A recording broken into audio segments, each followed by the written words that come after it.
Segunda de Samuel 4:4 dice,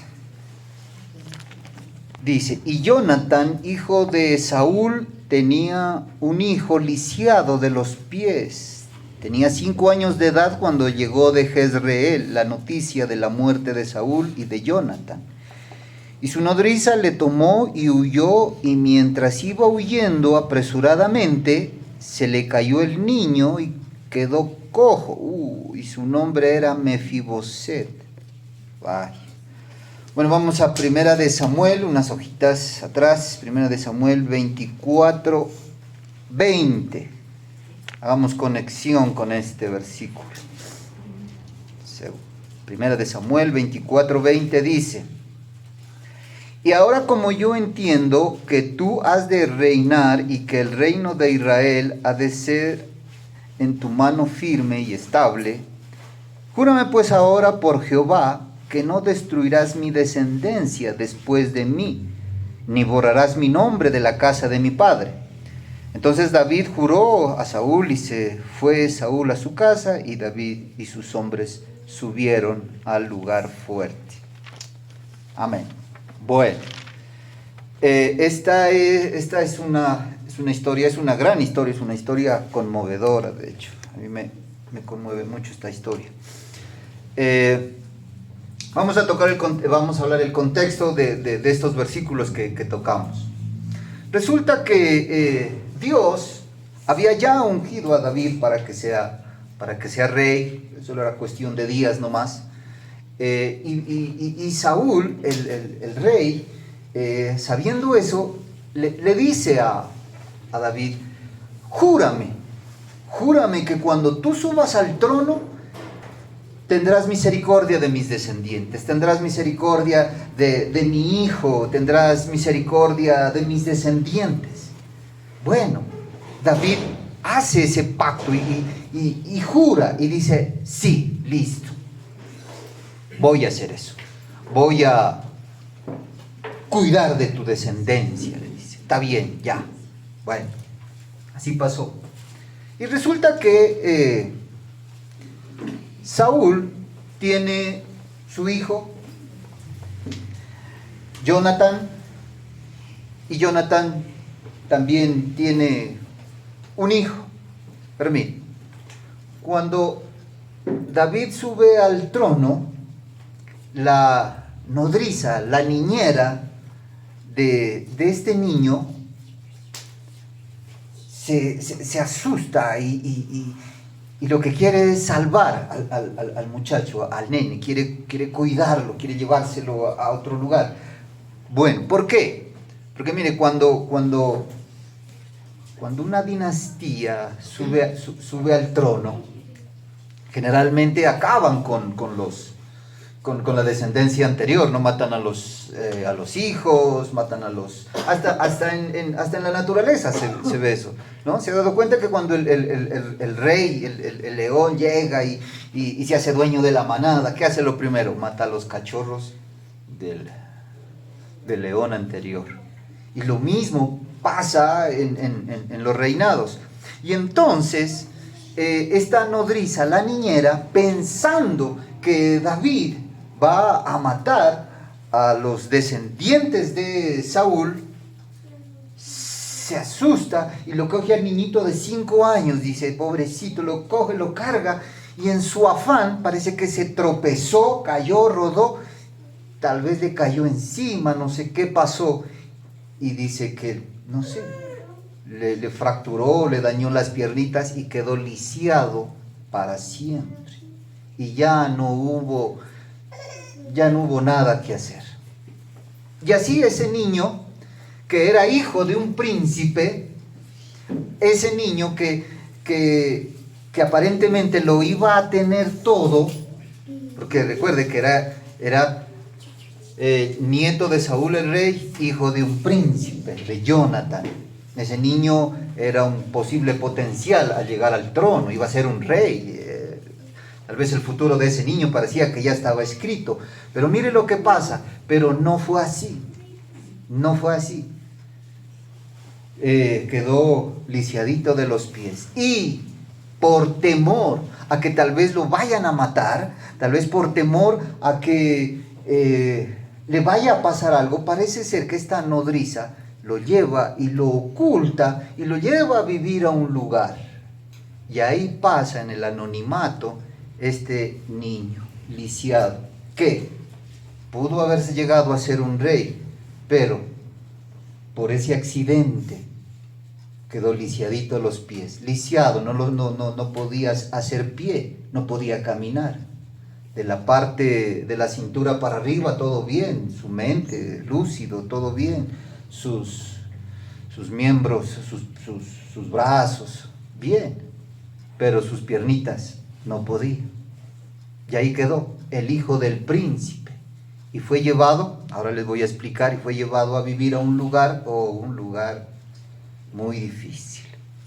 Así que esta historia que hoy vamos a compartir nos va a enseñar cómo Dios ha decidido cuidarnos a todos sus hijos, a pesar de lo que se esté viviendo, a pesar de las cosas que pasen por mi cabeza o las circunstancias. Eso no tiene nada que ver con el cuidado de Dios. Dios siempre será primero un padre antes que Dios.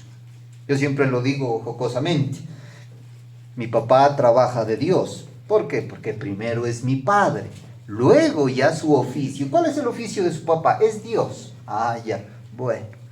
Y nos vamos a dar cuenta cómo el Dios soberano cuida de nosotros. ¿Sí? Inclusive cuando ni siquiera, tal vez, entre comillas, nos merecemos ese cuidado. A veces por nuestro comportamiento. Pero entonces vamos a 2 de Samuel y vamos a desarrollar versículo a versículo esta enseñanza. 2 de Samuel 9. Ya con esto en contexto, ya podemos arrancar. Mefiboset, ¿sabe qué significa Mefiboset? Mefiboset significa el que acarrea vergüenza. No le vaya a poner eso a su hijo. No, Mefiboset no, significa el que acarrea vergüenza, por ejemplo. Hay nombres en la Biblia, no, porque ahora son nombres bíblicos, ¿no? Cristiano que nace, nombre bíblico.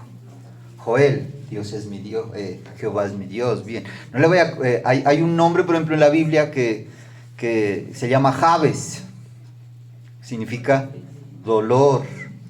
¿Cómo le dolería a la mamá para que diga, se llama Jabes? Dolor, Bueno, arrancamos entonces. Estamos. Espérese. Pero entonces habíamos leído un versículo que David, el rey David, había hecho un pacto con Saúl de cuidar a sus descendientes. ¿Ve? Entonces mire lo que hace el rey David. Dijo David: ¿ha quedado alguno de la casa de Saúl a quien yo haga misericordia por amor de Jonathan? Llegó el día, debía cumplir su pacto. Entonces mire, el rey David le había jurado a su antecesor, Saúl, que cuando él suba al trono no iba a destruir a su descendencia, sino que mejor iba a tener misericordia de sus descendientes. Pero claro, la nodriza se asustó y por eso lo cargó al niño, se tropezó, lo lisió y vivía escondido Mefiboset, estaba escondido. Pero Dios le recuerda que un día hizo un pacto, dice el versículo 1. Dijo David: ¿ha quedado alguno de la casa de Saúl a quien yo haga misericordia por amor a Jonathan? Por amor a hijo del rey Saúl. Y Dios le recordó que un día había hecho él un pacto ¿de qué? De ayudar, de bendecir a la gente de Saúl, quien en este caso el único que quedaba con vida era Mefiboset. Pero ¿y ahora? ¿Y dónde lo encontramos? ¿Y ahora qué hacemos? ¿Cómo hacemos para encontrarlo? ¿Sí? Y pregunta a alguien si tiene alguna razón, alguna información de una persona descendiente de Saúl a quien le pueda hacer misericordia. Y entonces aparece un siervo llamado Siba y dice, sí, yo sé que Saúl tiene un nietico, el hijo de Jonathan. Ah, sí, ¿dónde está? Y entonces dice el versículo 4, entonces el rey preguntó, ¿dónde está? Y Siba respondió al rey, he aquí, está en casa de Maquir, hijo de Amiel, en Lodebar. Lodebar. ¿Sabe qué significa Lodebar? Significa desolación. Entonces, ya le vamos a dar aplicaciones. Entonces llega David y dice, ¿a quién yo le puedo ayudar? ¿A quién? Ah, sí, hay un hombre de la descendencia de Saúl, ese se llama Mefiboset. Pero, ¿dónde vive? ¿Dónde está? Ah, él vive en la casa de Maquir, allá en Lodebar. ¿Qué era Lodebar? Lodebar era una zona alejada, una zona inhóspita. Significa desolación. Imagínese ese barrio. ¿Dónde vive usted? En desolación. Desolación entre... allá los policías no entraban en Lodebar. Entonces cuando decían, el taxista decía, una carrerita a Lodebar. Decía, no, yo allá no voy. ¿Por qué? Porque era un sitio terrible, un sitio peligroso, un sitio de pobreza. No, nadie entraba a Lodebar, con ese nombre nomás. Y mire, y el hijo del príncipe tuvo que ir a esconderse en Lodebar, siendo un príncipe, ¿ve? Siendo de la casta de príncipe, de sangre real, pero viviendo en desolación. Y eso es lo que el Señor quiere comenzar esta mañana a decirnos que nosotros somos hijos de Dios y no tenemos por qué vivir en Lodebar, en desolación. Y no estamos hablando de un lugar físico, estamos hablando de una posición espiritual, de una situación almática, de una situación interna del corazón, donde muchos hijos de Dios, no estoy hablando en general y afuera del mundo, no, que los hijos de Dios, por una circunstancia, por cualquier razón, razones sobran. En este caso, por ejemplo, ve la nodriza, se tropezó, cayó, le cayó encima de los pies, quedó lisiado y ahí quedó. Y por tratar de esconderse se fue a vivir a Lodebar para que no lo encuentren, porque un día el nuevo rey lo va a matar. Así es que vivamos aquí escondidos, siendo un príncipe viviendo en Lodebar. Y eso es lo que Dios no quiere que pase con nosotros. Que siendo hijos de Dios vivamos en un estado de desolación, de tristeza, ya no puedo, ya no aguanto, ya no jalo. ¿Por qué? ¿Pero por qué? Es que es esto, y razones sobrarían para tal vez justificar mi estado anímico. ¿Por qué? Porque ya es lunes y ¿a qué horas quiero que sea el fin de semana? Pasa el fin de semana y ¡ay, otra vez lunes! Y entonces ya amanece y ¿a qué horas se oscurece? Y cuando ya oscurece, ¡ay, a qué horas amanece! Y una vida así terrible. Entonces se duerme, pero a las 2, 3 de la mañana se despierta y no sabe qué hacer y no sabe y qué pasa, y los sentimientos y la factura y el hijo... tantas cosas que le pasan por la cabeza, que los hijos de Dios viven en un estado Lodebar, que significa desolación. ¿Ve? Y entonces se preguntan, ¿pero qué pasa? ¿Y qué será? ¿Por qué Dios no me bendice? Y por esto, simplemente, Dios llegará en el momento justo, en el momento adecuado.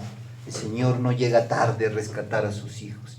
Y aunque Mefiboset vivió todo ese tiempo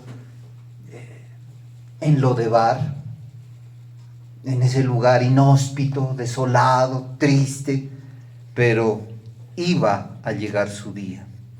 Y dice el versículo 5, entonces envió el rey David y lo trajo de la casa de Maquir, hijo de Amiel de Lodebar. Leamos desde el versículo 4. Entonces el rey preguntó, ¿dónde está? Y Siba respondió al rey, he aquí está en casa de Maquir, hijo de Amiel, en Lodebar. Entonces envió el rey David y trajo de la casa de Maquir. ¿Quién era Maquir? Maquir era un buen muchacho. Mire, este hombre lo ayudó. Lo tenía ahí en su casita, ahí escondido, ¿ya? Pero no nos detengamos en Maquir. 6. Y vino Mefiboset, hijo de Jonatán, hijo de Saúl, a David, y se postró sobre su rostro, e hizo reverencia, y dijo David a Mefiboset, y él respondió, he aquí a tu siervo. Pero lo que queremos detenernos es en esto. El versículo 5 que dice, la primera parte, dice, envió el rey David y lo trajo de la casa de Maquir. Cuando el rey David se entera de que hay alguien a quien le puede ayudar, inmediatamente dice, por favor, vayan a Lodebar, vayan a la casa de Maquir y por favor, tráiganme a Mefiboset. Y Mefiboset estaba ya en su casita, en su casa, cuando de repente, usted se puede imaginar esto, uno lo lee de corrido, pero ya en la enseñanza tenemos que aplicar la imaginación, y entonces usted puede darse cuenta que a ese lugar inhóspito llegó unos escuadrones del rey, unos 18 soldados con caballos. No todos los días vemos a la guardia real en Lodebar, y va llegando y se dirigen hacia la casa de Maquir, y qué susto me encontró, dijo Mefiboset, me van a matar. Claro, imagínese lo imponente que van llegando esos caballos a ese barrio, a Lodebar, y van entrando y llegan y toman posesión y se bajan esos soldados, a ver, listo y todo, y los delincuentes a esconder, uy, permisito, a esconderse. ¿Por qué? Porque no todos los días llega la guardia presidencial a Lodebar. De hecho, ni se aparecen por allá. Y se bajan y de repente llegan. ¿Y dónde está Mefiboset? Uy, qué susto. Ni dónde esconderse. Porque Mefiboset piensa que lo van a matar. ¿Sí? Porque así sucede. Lo busca el rey David. ¿Dónde está Mefiboset? Más todavía, papito Dios, persignase. Yo no sé qué haría ahí. Ayúdame por favor a ponerse a cuentas ahí, ¿no? Dios mío, perdóname todo lo que haya hecho. Digo, no.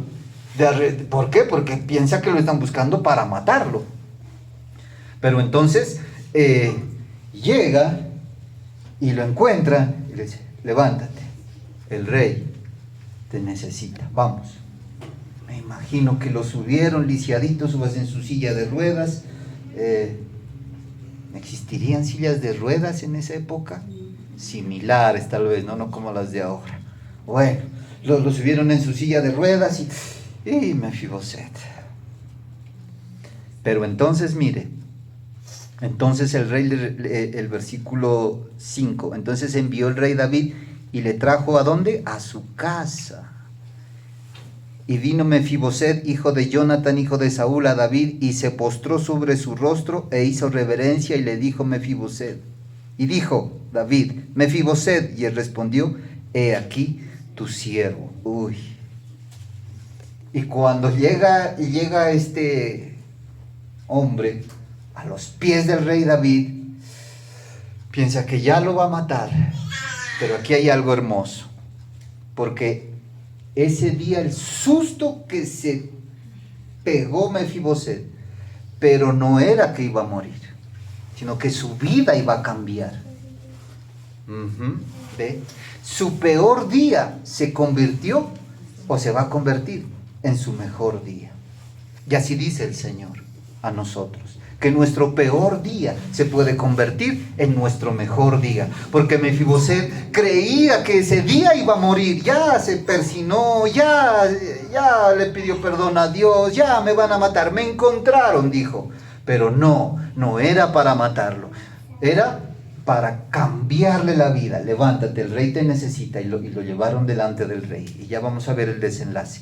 Pero no era para matarlo, ¿era para qué? Para tener misericordia de él.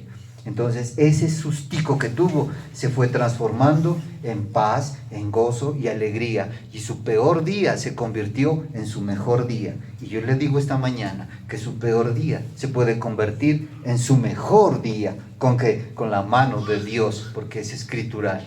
Eso le pasó también a José.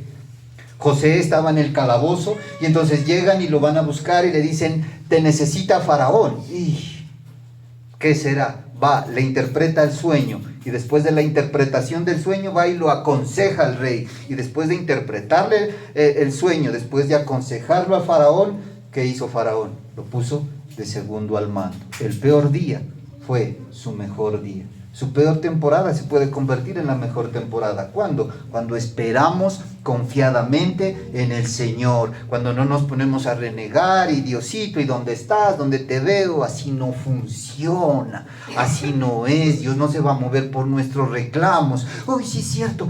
Ángeles, bendígalo. Se enojó Mauricio. Ay, qué pena con él. No, Dios no obra así. Dios obra a través de la fe. Porque sin fe es imposible agradar a Dios. Mi fe es la que como dice la Biblia, mi fe es la que me lleva delante de los grandes. Mi fe es la que hace que me enriquezca y no añada tristeza. Mi fe me saca de lo de bar. Mi fe. ¿Y qué era fe? Certeza de lo que espero. La seguridad de lo que no veo. Yo estoy seguro de que estos textos bíblicos se hacen realidad en mi vida. Y si a Mefiboset ese día del gran susto fue su mejor día, entonces el Señor dice, yo lo reuní esta mañana para decirles que tu peor temporada, tus peores días, tus peores momentos, desde ahí van a surgir tus mejores días, tus mejores momentos. Amén. Amén. Amén. Eso dice el Señor. ¿Sí? Mefiboset, qué susto, me van a matar, cuando en realidad lo que se estaba orquestando era darle una mejor vida. Lo que parece difícil, lo que parece que se cerró, no insista ahí, porque Dios está usando eso, cerró esto, y esto, y esto, y esto, ¿para qué? Para que, ¿a dónde levantaré mis ojos? A los cielos. ¿Sabe por qué Dios muchas veces cierra puertas? Es porque usted o yo tal vez estamos confiando en esas puertas, o creemos que es ahí. Es mi fuerza, es mi palanca, son mis familiares, qué sé yo. Y el Señor dice, ok, listo. Bueno, empieza a cerrar esa puerta, la cierra esta y esta. ¿Y qué será que no me sale? ¿Qué será? ¿Qué será? Porque sigues confiando en tus propias fuerzas, porque tú eres mi hijo y yo voy a hacer de ti un hombre grande, pero es a mi manera, no es a tu manera. Y cuando nos damos cuenta que ya estamos muchas veces en lo de bar, o se cerraron todas las puertas, ahí es donde uno cumple la palabra que dice, alzaré mis ojos a los montes. No, ¿a dónde levanto mis ojos? Al cielo, porque de allá viene mi socorro. ¿Ve? Pero muchas veces tenemos que pasar y atravesar esos momentos, porque de ahí Job dijo, yo sé que mi Redentor vive y del polvo me sacará y me levantará. Porque no hay nada más lindo que un hombre y una mujer procesados, hermano. En los procesos aprendemos madurez, aprendemos a valorar las cosas. ¿Usted cree que Mefiboset después no valoró porque después se sentó a la mesa del rey? ¿Ve? Los procesos, las situaciones, eso hace que nosotros vayamos madurando. ¿Para qué? Para Dios entregarnos lo verdadero, para Dios entregarnos lo que Él ha prometido darnos. Pero primero tiene que enseñarnos fe, tiene que enseñarnos dependencia a Él. ¿Por qué? Porque si no yo voy a decir, no, mi fuerza, mi estudio, mi trabajo, mi palanca. Y si hay algo bien claro en la Biblia, que a Él no le gusta compartir su gloria. A Él no le gusta compartir su gloria. ¿Se acuerda de Gedeón? Que hace un par de meses, o un mes nomás, creo que mirábamos la historia de que Gedeón tenía un ejército de ¿cuántos hombres tenía? Tenía 32,000 soldados, tenía, para pelear contra un ejército de 15,000 soldados. Claro, Gedeón, no, capitán, no. ¿Y sabe qué le hizo el Señor? Le redujo, de esos 32,000 soldados, se los redujo a 300. 300 contra 15, ay, ya pesa. ¿Y qué dijo el Señor? Le dijo, para que no te vayas a vanagloriar y vayas a pensar que fueron tus fuerzas. Y con esos 300, y a más de esos 300 se los divide de 100. Y alguien que sabe de cosas militares, un ejército no se lo puede dividir, y lo separan. ¿Ve? Entonces ese es nuestro Señor, que de las situaciones difíciles que nosotros atravesamos, no sé cómo, pero de ahí nos saca nos surge y nos da una nueva vida para siempre. Uno ya queda ahí. ¿Por qué? Porque cuando Dios sacó al pueblo de Israel, ¿de dónde lo sacó? De Egipto, ¿se acuerda? Y el Señor les dijo, nunca más volverás a ver a los egipcios. Se abre el mar, salen de Egipto, los egipcios quedaron enterrados y nunca más los volvieron a ver, nunca más. De acá empezaron a ver a los filisteos, a Canaán, tuvieron otros retos, pero a los egipcios jamás volvieron a ser esclavos, jamás volvieron a Egipto, porque inclusive ya el mar se cerró. Y eso es lo que hace el Señor en nuestras vidas, cuando nos saca de algo, ya, bye. Ya, no hay caso, ya. ¿Por qué? Porque los egipcios que habéis visto hasta ahora, jamás los volverás a ver. Y todas esas tristezas, todos esos dolores, todo eso que has pasado, de ahí te saqué. Ay, Señor, gracias. Espera, todavía no he terminado, pero nunca más los volverás a ver. Éxodo 14:14. Lo que has vivido hasta hoy, jamás lo vas a volver a ver. Vas a tener nuevos desafíos, sí es cierto. Y tal vez tengas que volver a llorar, sí es cierto, sí, pero ¿sabes qué? Pero serán desafíos de fe, porque esto jamás lo volverás a ver. Mefiboset jamás volvió a Lodebar. No es que ahí me voy a dar una vuelta a Lodebar. No, ya Lodebar ya fue historia. Él ya vivió en el templo, en el palacio, con el rey. ¿Ve? Mefiboset jamás volvió a Lodebar, jamás volvió a ¿qué? A desolación, jamás volvió a tomar la pastilla, jamás volvió a eso. Así que yo le digo una cosa y recíbala por la fe: lo que ha estado viviendo jamás lo va a volver a vivir. Me refiero a lo malo, me refiero a esa desolación, a ese sentimiento, a cualquier cosa que esté pasando por su mente, por su corazón o en lo externo. José no volvió nunca más a ser esclavo, jamás volvió a estar en la cárcel. Mefiboset jamás volvió a Lodebar. Y el otro ejemplo que le colocaba, y el pueblo de Israel jamás volvió a Egipto ni a ser esclavos de Egipto. Entonces esa es la palabra para hoy, que lo que has estado viviendo, tal vez has estado batallando con un vicio, con un hábito, que uno quiere soltar eso, ya no quiero más esa basura, dice el Señor, ¿sabes qué? De ahí te voy a sacar y nunca más vas a necesitar de eso para sentirte bien, porque mi presencia irá contigo y te dará descanso. Gracias, así que vais a despidiendo de las cosas malas, negativas, porque el Señor, si lo trajo hoy, es para anunciarle que tiene una vida nueva para usted. Amén. Amén. Tipo Mefiboset. Entonces, dice el versículo 6. Y vino Mefiboset, hijo de Jonatán, hijo de Saúl, a David, y se postró sobre su rostro, hizo reverencia, y dijo David, Mefiboset, y él respondió, he aquí tu siervo. Y le dijo David, no tengas temor, claro, pobrecito, debe estar temblando, no tengas temor, porque yo a la verdad haré ¿qué?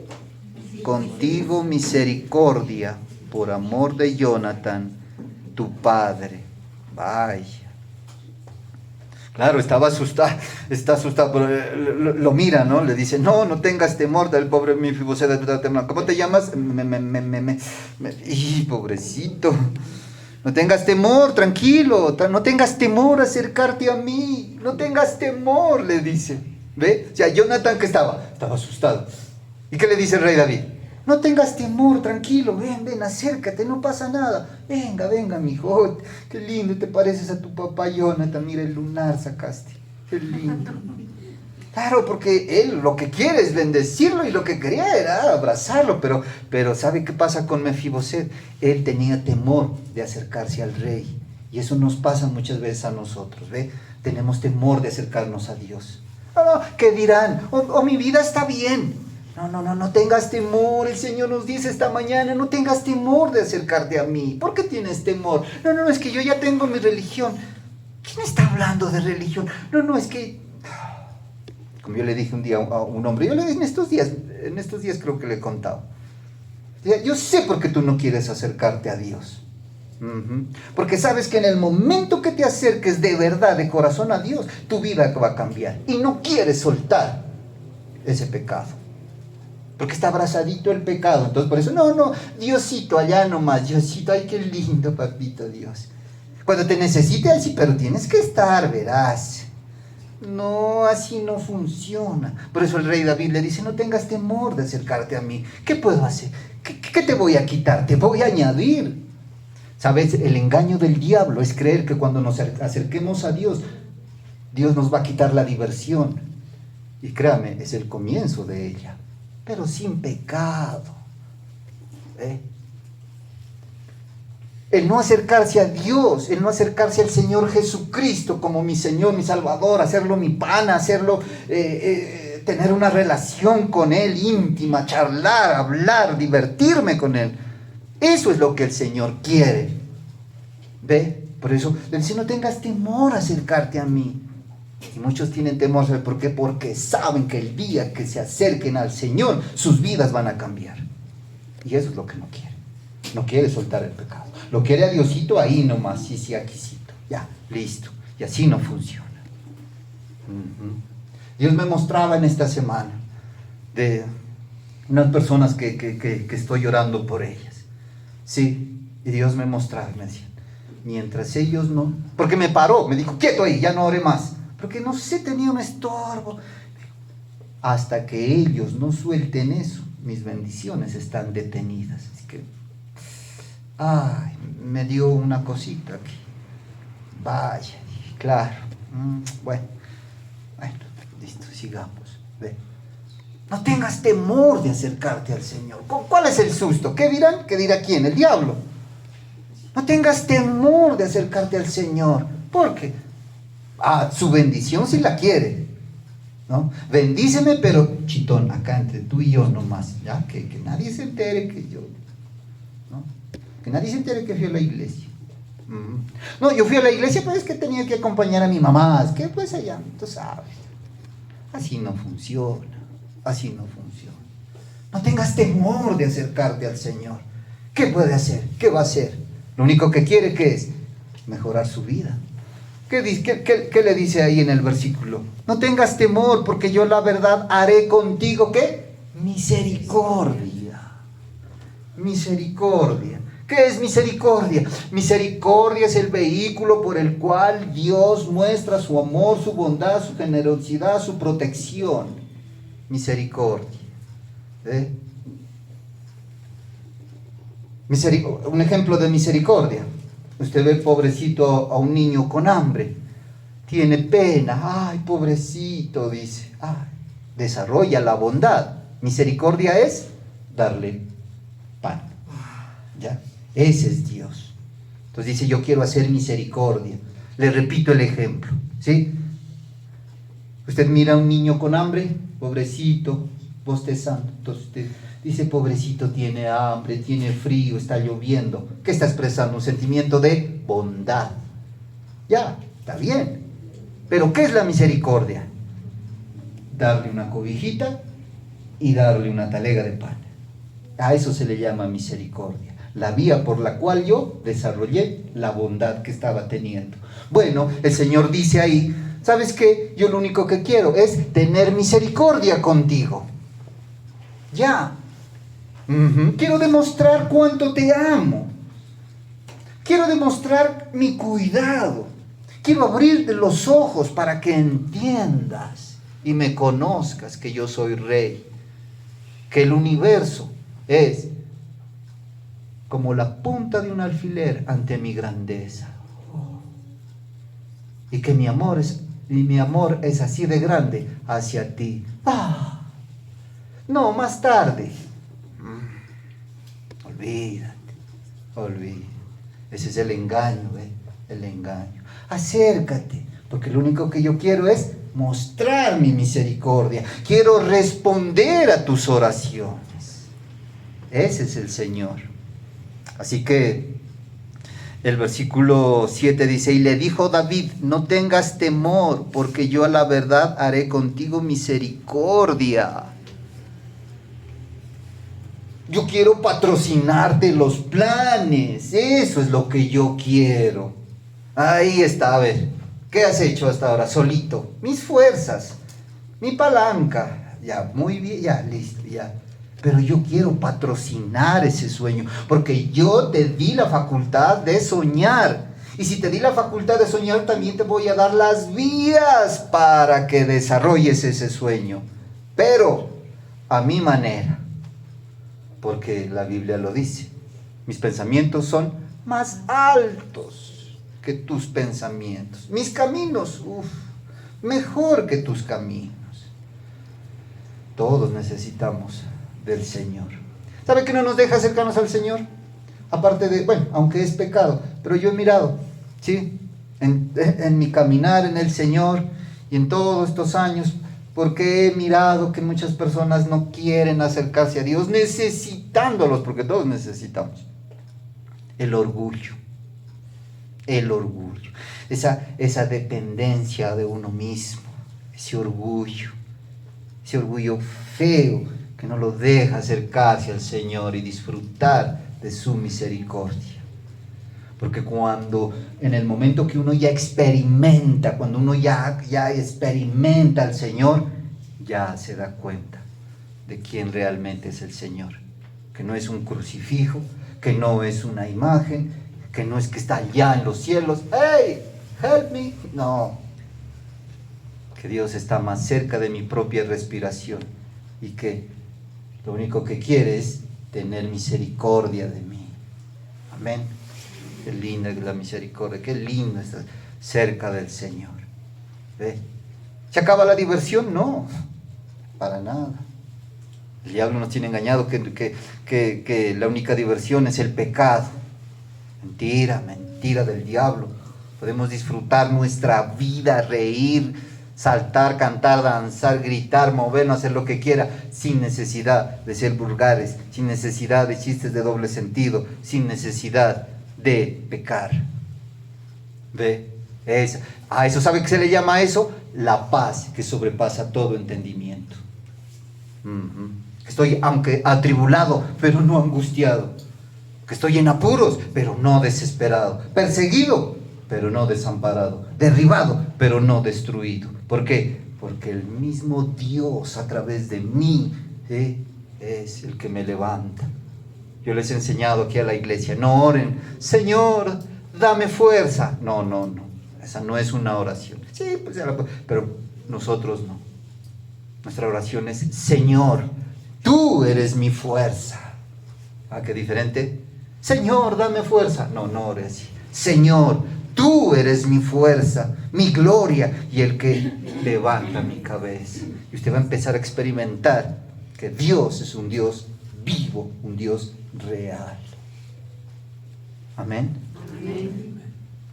Y dijo David, no tengas temor, porque yo la verdad lo único que quiero es hacer misericordia contigo por amor a Jonathan, tu padre. Y mire lo que le dice. Y de la segunda parte, ¿y qué?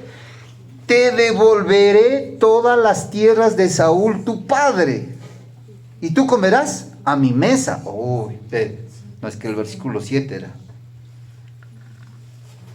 Número 2, ¿qué va a hacer? Te devolveré todas las tierras de Saúl tu padre, y tú comerás siempre a mi mesa. Bueno, y te devolveré todas las tierras de Saúl tu padre. Recuerde que cuando el reinado, la dinastía de Saúl cae, David se apodera de todo. Listo. Mefiboset quedó sin nada, tanto fue así que le tocó ir a vivir a Lodebar.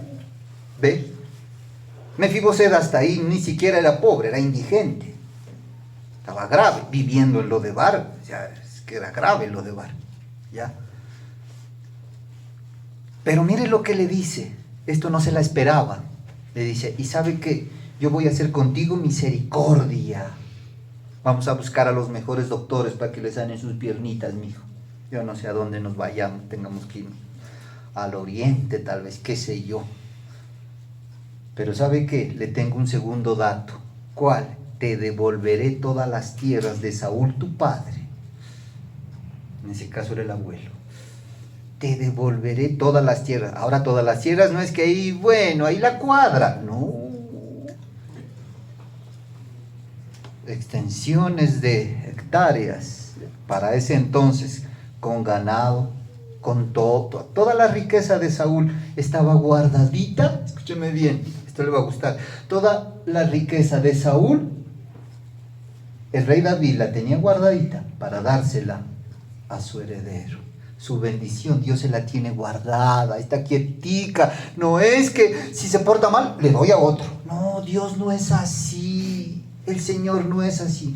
Donde se porte mal, donde no vaya a la iglesia, no le doy para la universidad. ¡Ah! ¿Vos tocar a la iglesia? No, Dios no es así.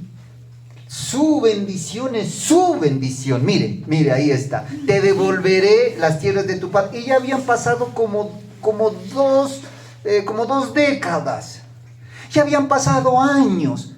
Y las tierras de Saúl ahí estaban. ¿Esperándolo a quién? A su heredero. ¿Quién era? Mefiboset.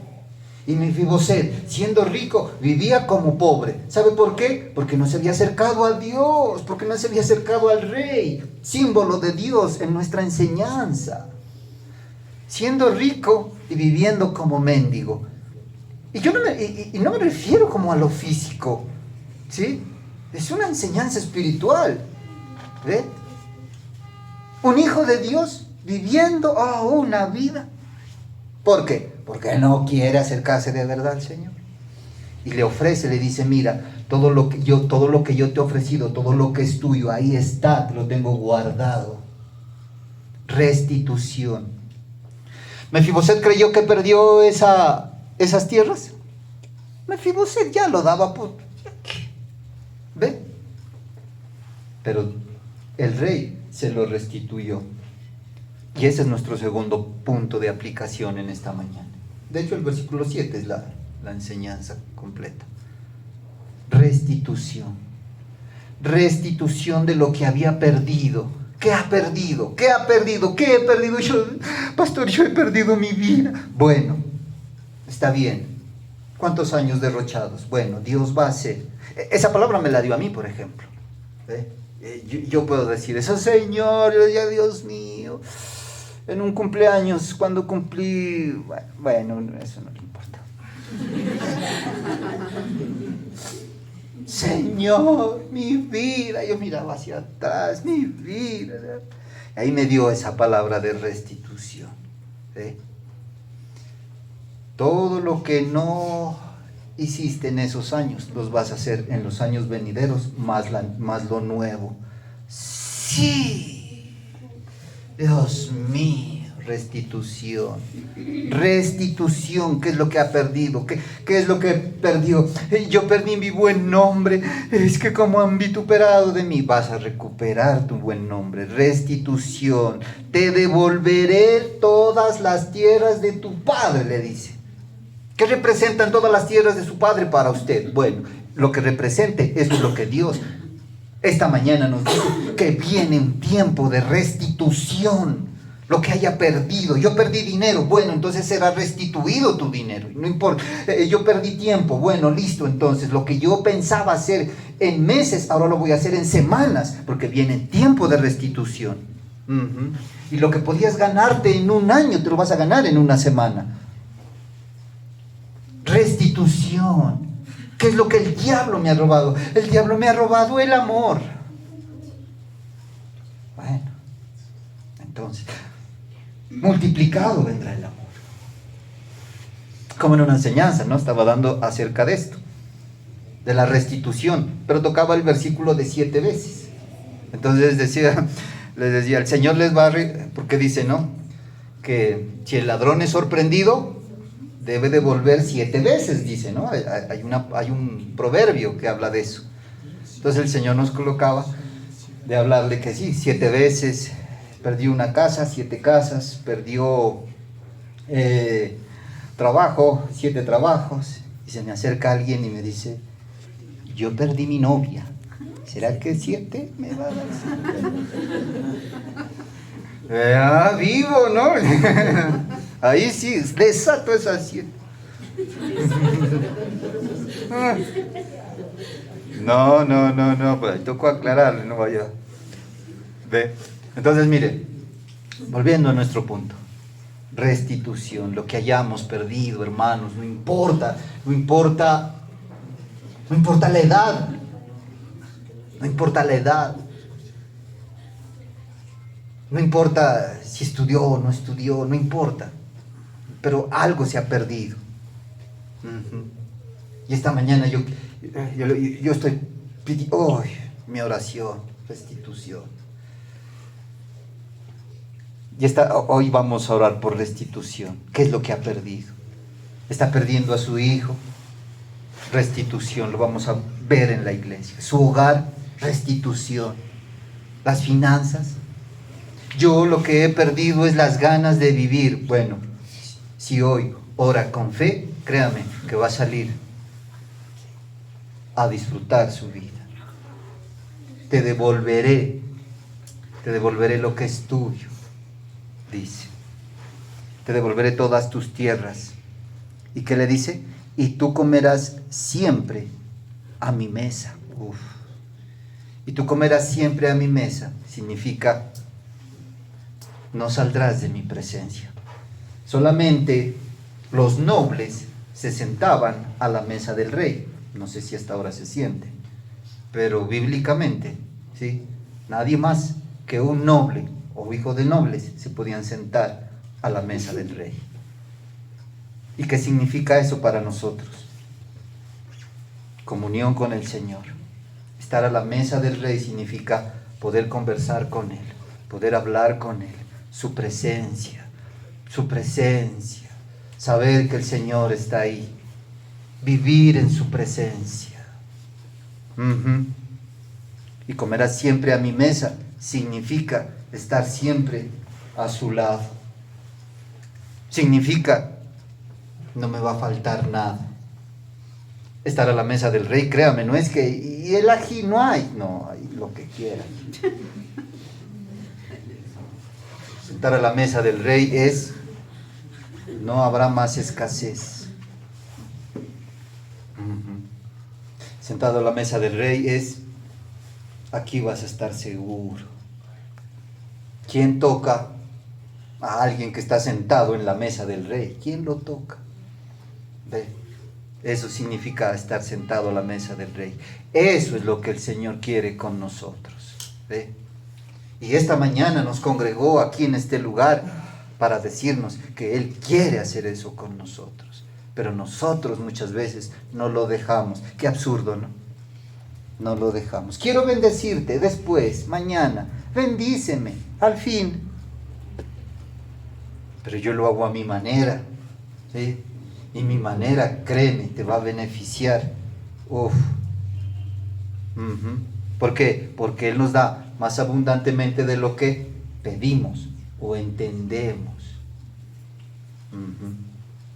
Porque el Señor, cuando usted le pide dinero, está pensando en hacerlo rico. O sea, Él siempre va más allá.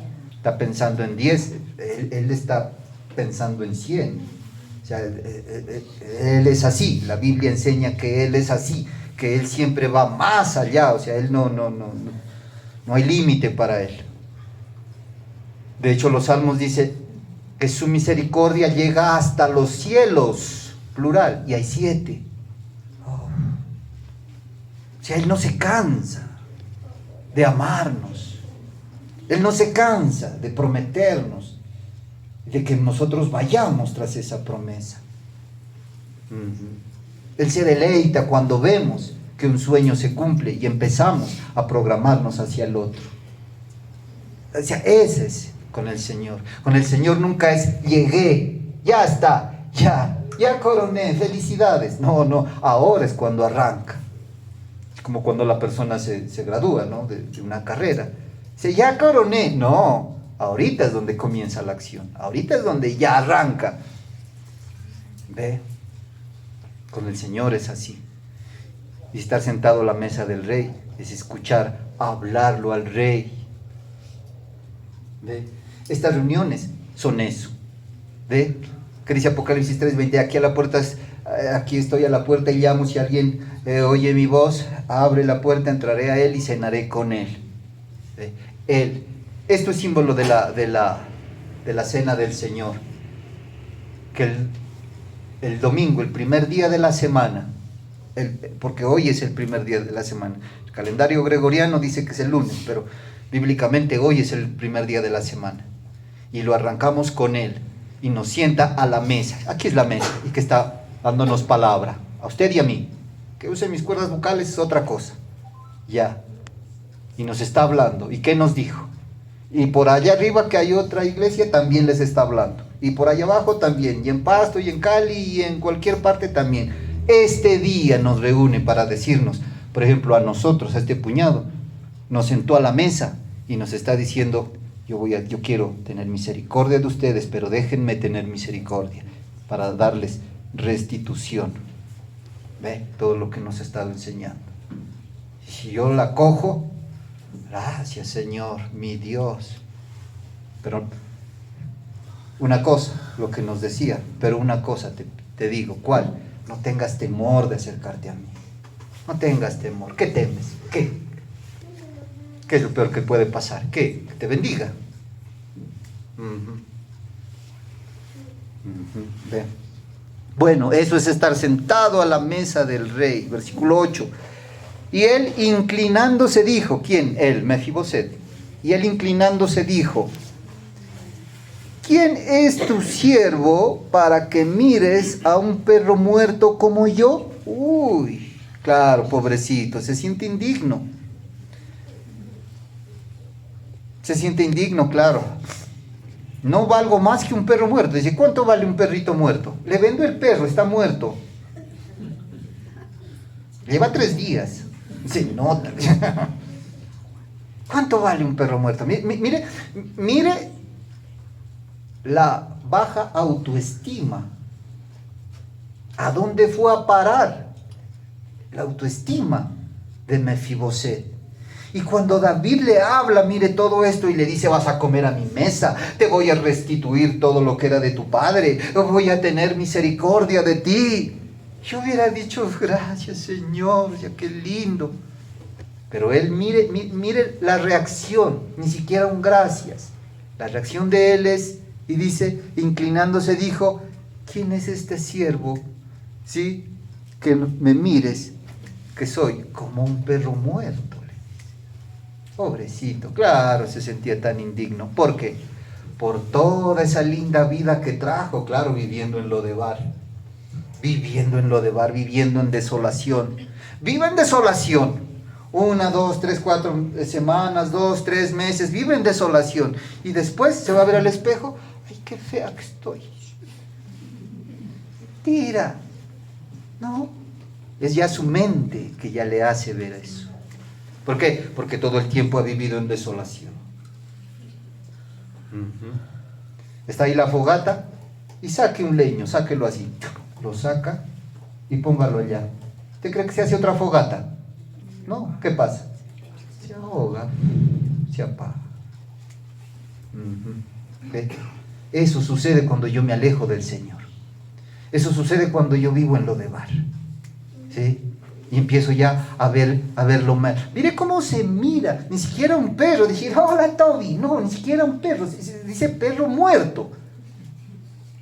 ¿Ve? Uy, o sea, que alguien le diga, mire, es que yo soy como... Y dice la autoestima de este caballero. ¿Qué vivirá? ¿Qué le pasaría? Uno llega a esas conclusiones, ¿no? Uno ya empieza a escuchar ese tipo de cosas y el cerebro empieza a trabajar. En las consejerías nos pasa. Cuando ya empieza... Vaya... Ya toca coger otro camino, a ver qué pasó, ¿por qué te dices así, perro muerto? ¿Qué viviste, hijito, para que tengas esa opinión de ti? ¿Ve? ¿Él era como un perro muerto? No, era un hijo de un príncipe. ¿Cómo le parece? El abuelo rey, el papá príncipe, el potencial heredero al trono. Y se hace ver como un perro muerto. ¡Ay, Dios! ¿Ve? ¿Sabe qué hace eso? Lodebar, desolación, el pecado. Eso hace que uno termine hasta golpeándose. Y la coge con uno. No sé, hay personas que... por ejemplo, en esos asuntos del carácter y eso, eso es todo un cuento, es toda una enseñanza aparte. ¿No? Pero, y no se perdonan. Dios ya lo perdonó, las personas ya lo perdonaron, pero ella no se perdona. Y hay muchos que se golpean, ¿no? La ira. Qué feo. ¿Ve? Debe ser libre uno de eso. Porque uno, ¿sabe? Uno termina haciéndole daño a los seres queridos. cuando uno actúa así. Tristemente. ¿Ve? Pero lo de Bar tiene su origen. De tener ese concepto. No, mi Dios que me va a ayudar. No, no, Dios está allá ocupado. Dios está ocupado allá en Israel, que está matando a esa gente allá. No, no, no. El Señor es tan importante. Oh, como yo le decía a un jovencito, ¿a Dios le gusta el fútbol? A Dios no es que le guste el fútbol o no. A Dios le interesa lo que a ti te interesa. Y si a ti te interesa el fútbol, a Dios también le va a interesar, porque le interesas tú. Como alguien me dijo, pero el fútbol está en la Biblia, hermano. Ah, sí, y eso, sí. Porque los filisteos perdieron por Goliat.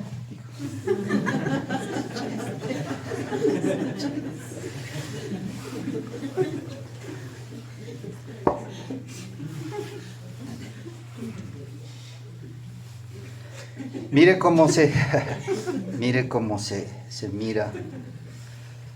mira Mefiboset. Qué triste. Bueno, sigamos. E inclinándose dijo, ¿quién es tu siervo para que mires a un perro muerto como yo? Hoy vamos a orar también eso. Bueno, hoy vamos a orar, vamos a deshacernos de todos esos sentimientos, de cómo me veo yo, cómo se ve usted, cómo debe de verse. ¿Cómo debe de verse? ¿Usted sabe cómo debe de verse? Como un hijo y una hija de Dios, punto. Ya está. Ya está. ¿Ve? Entonces, mire. Pero David, que es símbolo del Señor, aquí, hace lo mismo. Cuando nosotros llegamos donde el Señor a quejarnos, el Señor no pone cuidado a eso. Él no le pone cuidado a eso cuando nosotros llegamos a quejarnos. Mire, Mefiboset se está quejando, soy un perro muerto, ¿y quién soy yo? Y David no le hizo caso. Ahí uno pierde tiempo cuando se pone en esas. Porque el versículo 9 dice, entonces el rey llamó a Siba, siervo de Saúl, y le dijo, todo lo que fue de Saúl, de toda su casa, yo se lo he dado y él será tu señor. Ya ves, le cambia el tema. ¿Se da cuenta? El versículo 8, Mefiboset se está quejando, le está diciendo, no, yo soy peor que un perro muerto. Y David, en el versículo 9, no le responde a eso. Dice, no, mijito, no diga eso, hombre. No, le dice eso. Él sigue con su plan. ¿Se da cuenta? Sigue con su plan. Y se dirige a Siba. Siba, usted con sus 10 hijos, con sus 15 hijos, con sus 20 siervos, le van a cuidar la tierra de todo lo que le va a devolver. Él sigue en su cuento, él sigue en su plan. Él sigue. Mire, David, tarea, ¿no? Leer todo el capítulo de Segunda de Samuel y hasta inclusive va a descubrir más cositas que tal vez hoy nos surjan.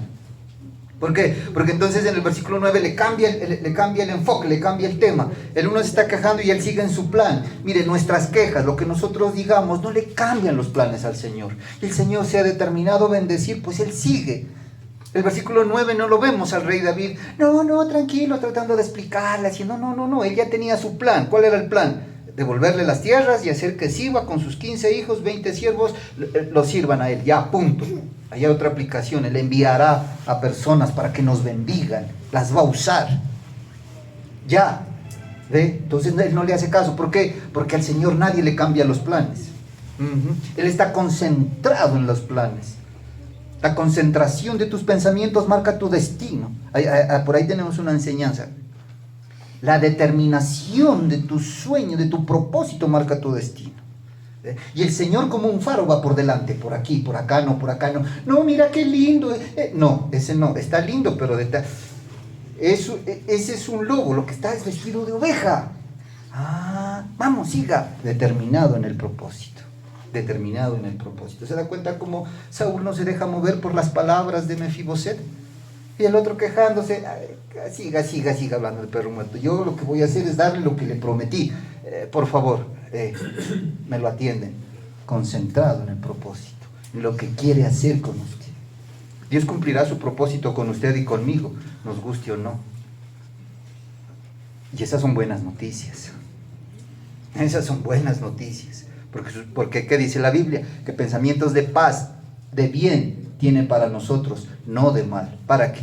Para darnos el fin que esperamos. ¿Ve? Su comportamiento no determina el accionar y la mano de Dios. La religión le enseña eso. La religión le dice que tiene que portarse bien para ganar el favor, ¿no? Pero el Señor le dice, mi bendición no está condicionada a tu comportamiento. ¿Por qué? Porque yo soy tu papá. Y te portes bien o mal, me come la sopa.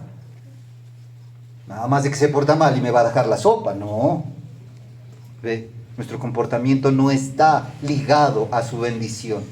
Ahí entran otras leyes. ¿Se da cuenta? ¿Ve? Así es el Señor. Entonces Él sigue concentrado ahí en lo que Él ha determinado hacer, lo hará. Lo que Él ha determinado hacer con usted y conmigo, lo hará. Amén. Amén. Amén. Bueno, vamos casi ya terminando. Entonces el versículo 10 y el 11 y el 12 hablan de cómo Siba le va a servir a Mefiboset. Versículo 13. Quiero terminar con el 13. Moraba Mefiboset ¿en dónde? En Jerusalén, porque comía siempre a la mesa del rey y estaba lisiado de ambos pies. Aquí con este vamos a terminar. ¿Dónde vivía antes Mefiboset? ¿Dónde vivía? En Lodebar. ¿Qué significaba? Desolación. Pero el versículo 13 dice, y moraba Mefiboset, ¿en dónde? Ya no vivía en Lodebar, ¿no? ¿Qué significa Jerusalén? Ciudad de paz. En paz. Mire cómo es Dios de bonito.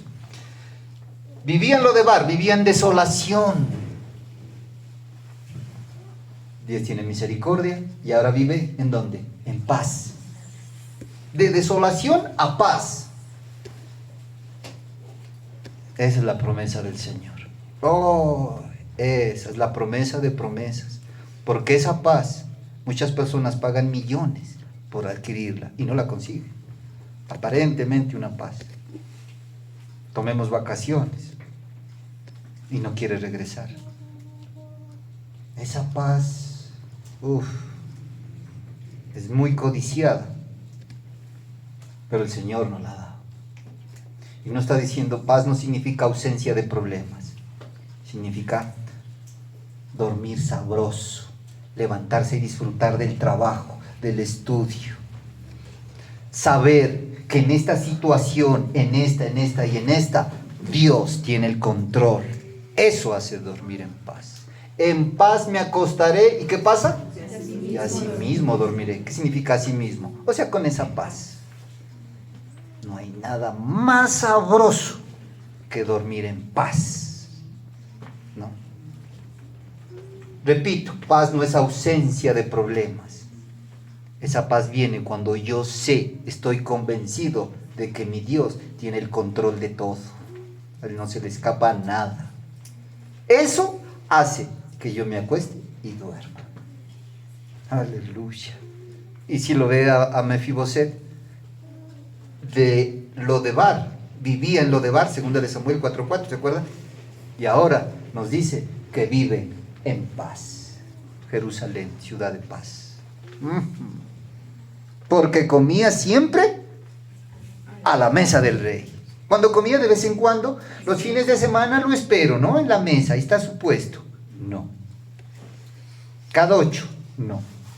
Siempre. Y ya explicamos lo que significa estar a la mesa del rey. Siempre.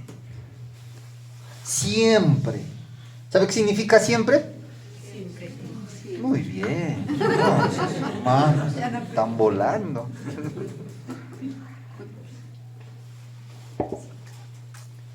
¿Y si se portaba mal? Siempre. ¿Se portaba bien? Siempre. ¿Por qué? Porque Dios primero es Padre. Un Padre muy responsable.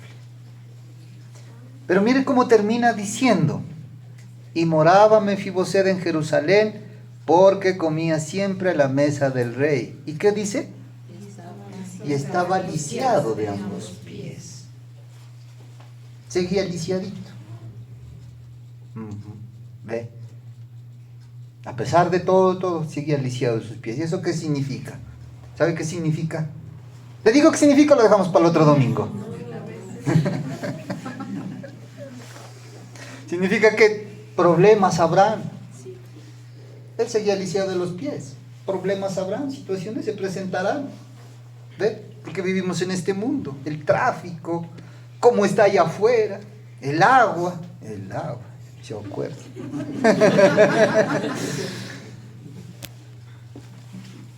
Pero igual, sigo en paz y sigo siempre a la mesa del Rey. Amén. Amén. Amén. Póngase de pie, vamos a orar.